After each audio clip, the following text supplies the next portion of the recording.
Magandang umaga, ngayon po yung araw ng linggo, September 3, 2023. Update po muli sa lagay ng panahon.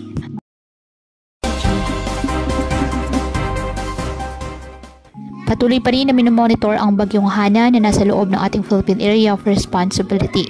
Taglay ngayon ng bagyo ang lakas ng hangin na umaabot sa 140 km per hour at bugso nitong umaabot sa 170 km per hour. Kumikilos west-northwestward sa bilis po na 20 km per hour. Ayon sa Pag-asa, ang bagyong Hana inaasang kikilos pa kanluran, hilagang kanluran hanggang sa makarating ito sa silangang baybayin ng Timog Taiwan ngayong hapon o gabi.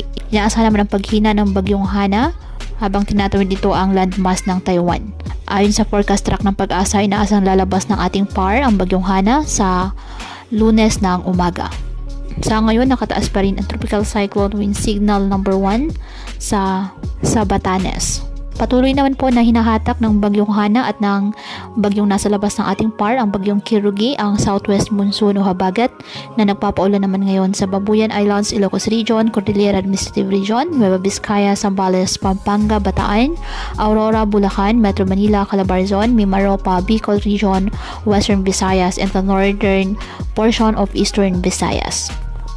Kaya pinapayuhan ng ating mga kababayan na maging maingat at maging alerto po sa mga posibleng pagbaha at pagguho ng lupa at ugaliin na magdala palagi ng payong o kahit anumang panangga sa ulan sa tuwing lalabas ng ating mga tahanan. At yan po muna ang update sa lagay ng panahon ngayong araw. Muli patuloy po tayo na mag-ingat at palaging tandaan, God loves you. Stay safe and God bless.